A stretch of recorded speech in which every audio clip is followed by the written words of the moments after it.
Makes sense. So, for example, if someone is working with you guys, what do you do for them? How is the process working? Can you maybe also share a little bit about that? Yeah, on this reserve recovery program.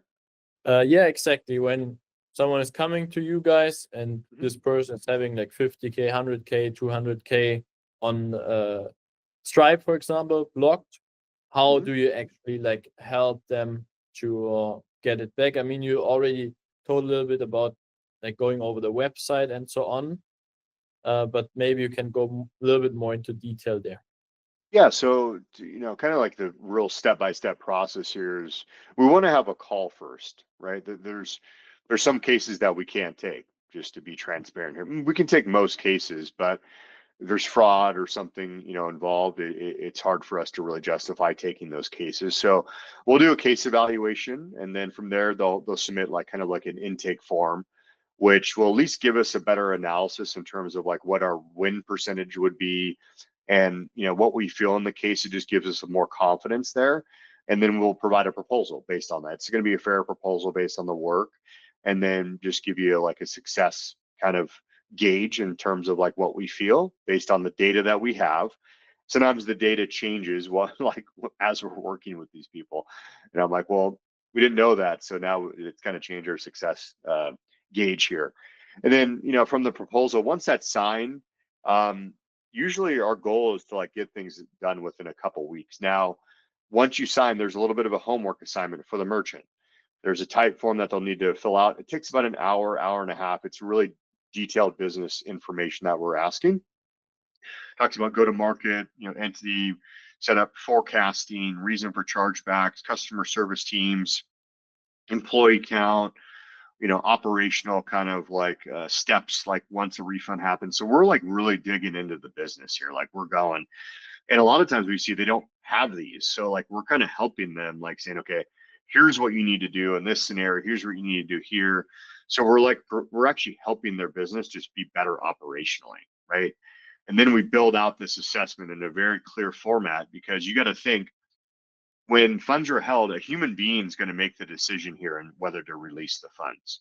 So the packet is very organized in a way that is really underwriter first focused, because I know these guys. So like we've kind of built one for every provider.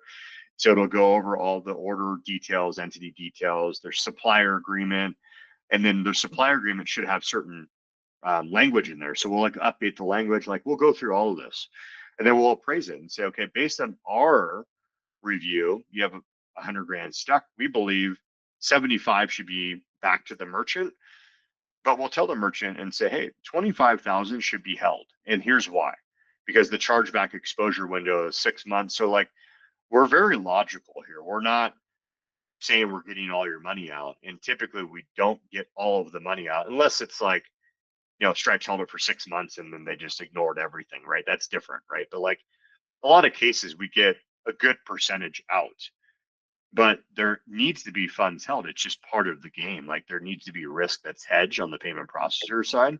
So we explain it, and most merchants are like, yeah, absolutely, that makes sense, right? So a couple of weeks after we get that doc back, and then we submit. So we try to get it all done within 30 days, submit it, and we're good to go.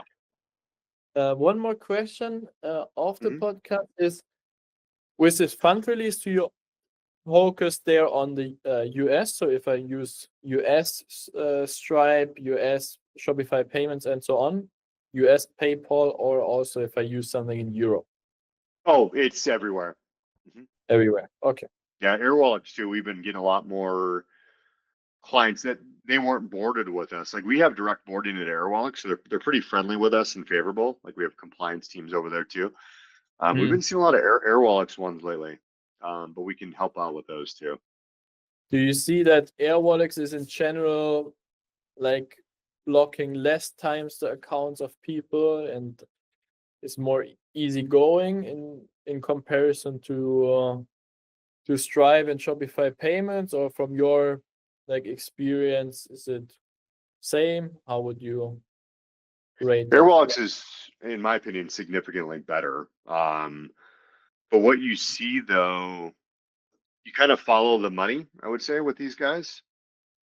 So now everyone's going to Airwallex, but you got to think. I've seen accounts that were boarded at Air, not my accounts. I've seen ones that I'm like, how did they board this customer? It's weird. And you're going to see that risk tolerance is going to go down soon. I think they're being a little too risk heavy right now. I've talked to a couple of my partners over there. I'm like, you guys are boarding some really not good accounts, in my opinion. You're going to see this thing. It's going to collapse. This goes with any provider. Like with Reach, it happened with Reach. We did a lot of drop shipping when I was over on this side, sending a lot of deals to Reach, and now they've like shut it down.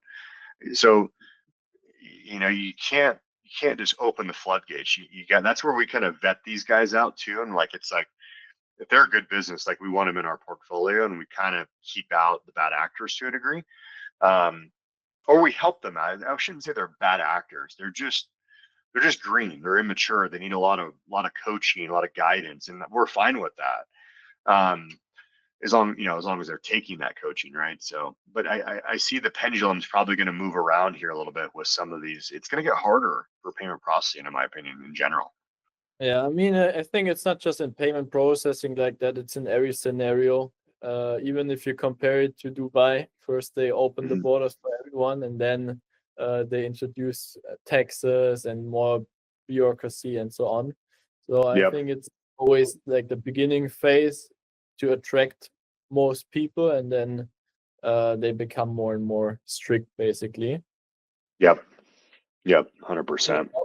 Also, Stripe, for example, as far as I understand, is becoming more and more strict. So it's getting more and more hard to have not any issues there.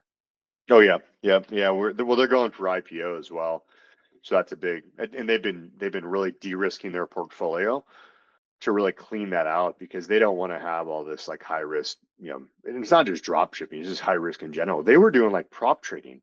Like I came across a guy, this maybe like a year ago, but I mean, he was doing prop trading. He was in Dubai, like selling internationally, just using Stripe. I was like, how long you been doing this for? Because I'm like, if you're just, I was like, you're doing like a $2 million a month business on just Stripe doing prop trading, which is like, I was like, I'm surprised you weren't shut down a long time ago. But yeah, they're kind of just purging all that stuff out now.